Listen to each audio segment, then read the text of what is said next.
The precise moment the phone rang, it was 2:17 p.m. on a Thursday, just like any other, will always stick in my memory.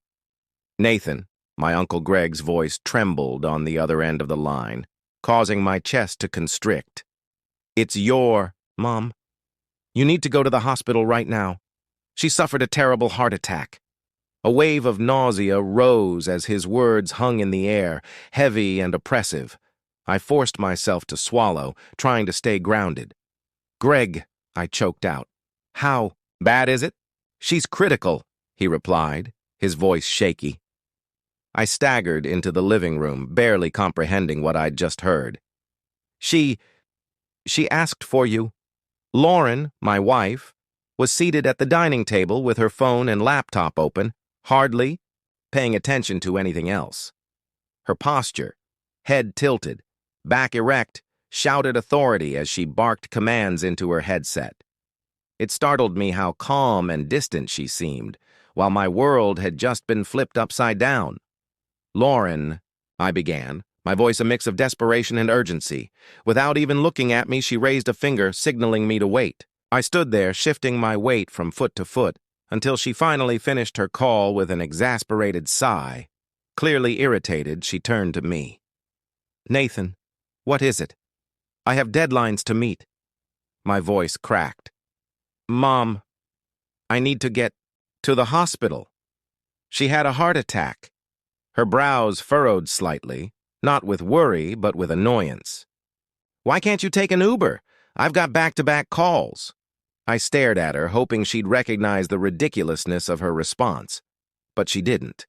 Instead, she opened her laptop and began typing, as if my crisis was nothing more than a minor inconvenience. You're serious right now? I shouted, my voice rising. She looked up, visibly irritated.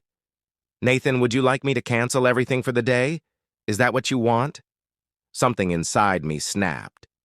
Perhaps it had been building for years, her constant prioritization of work over everything else. But this was the breaking point. I'll drive myself, I said coldly. Don't worry about me ruining your day. I grabbed my keys and stormed out, my head spinning with a mix of fury at Lauren, worry for my mother, and a growing sense of clarity. This wasn't just about today. As I sped down the road, flashes of past moments played in my mind, times I'd felt invisible, times Lauren's career had come first, always. By the time I reached the hospital, I realized something heartbreaking. My spouse no longer genuinely cared about me. The hospital smelled of antiseptic and metal, a desperate attempt at cleanliness. A nurse guided me to my mother's room in the ICU. Each step down the sterile corridor felt heavier than the last. When I opened the door, there she was, my mother, Evelyn. The woman who had raised me, supported me, loved me unconditionally. She looked frail, diminished by the beeping monitors surrounding her. Uncle Greg sat by her bedside, his hands clasped tightly. He gave me a solemn nod as I approached. I knelt beside her, taking her small, fragile hand in mine. Nathan, she whispered, her voice weak but warm. I'm here, Mom, I said, fighting back tears. She looked at me with a clarity that surprised me. You've always been a good son, but you're not happy. I've seen it. Her words hit me like a hammer. Promise me, Nathan, she said, her voice trembling. Promise me you'll choose happiness. Life is too short to waste on those who don't value you. I choked out the words. I promise, Mom. Moments later, her hand went limp in mine. The monitors emitted a flat, unrelenting tone. Uncle Greg put an arm around me as nurses rushed into the room, but I hardly noticed. My world had shifted on its axis. After a few weeks of feeling like I could breathe again, I began making minor but important changes to my life. Eventually, I got back in touch with Julie, a high school buddy who now owned a small art studio in the community.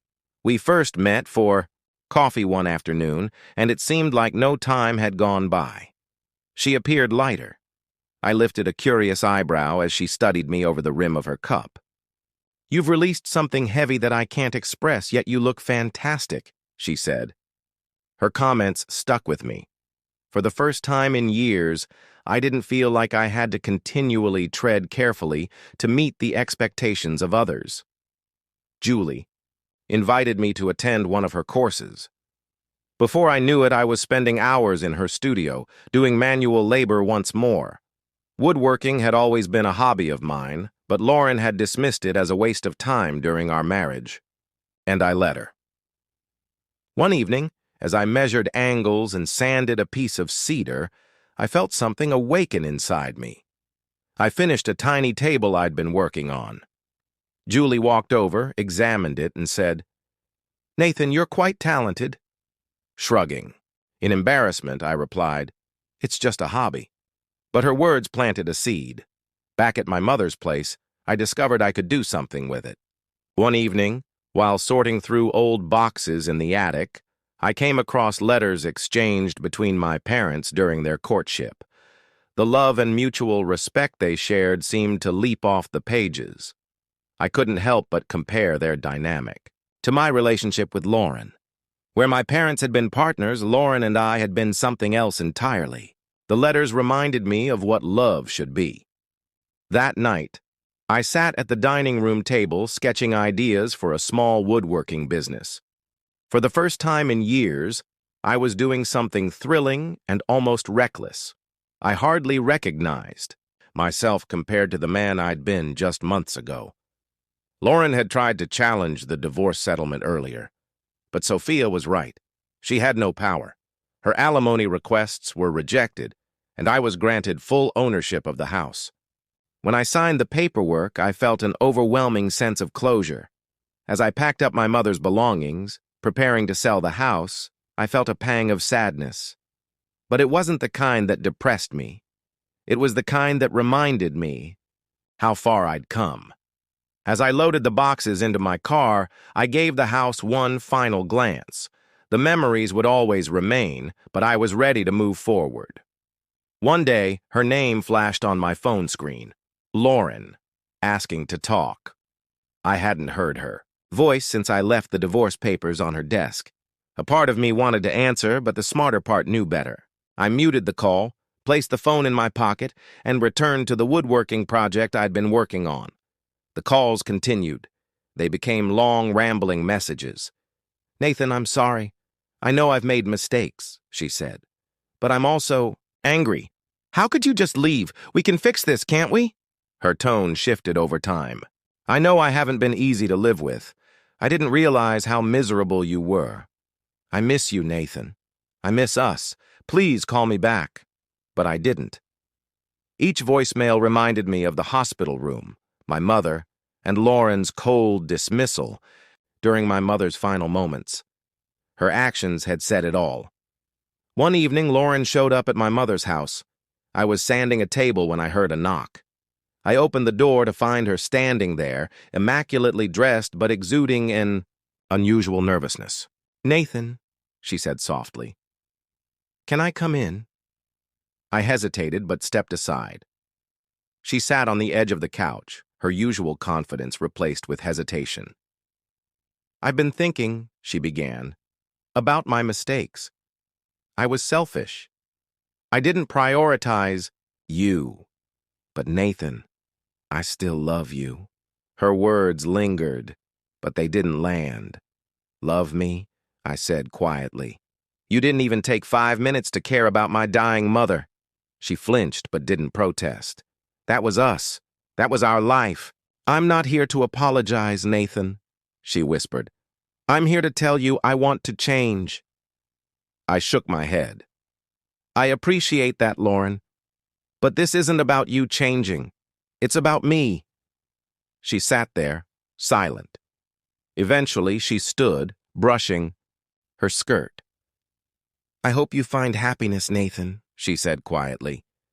"It won't be with me," I replied. As I watched her leave, a sense of relief and finality washed over me. In the weeks that followed, I heard rumors about Lauren. Her professional life was unraveling. Without me quietly managing the chaos behind the scenes, She struggled to maintain the perfect image she had built. For the first time in years, I didn't care. I wasn't angry. I wasn't sad. I was free.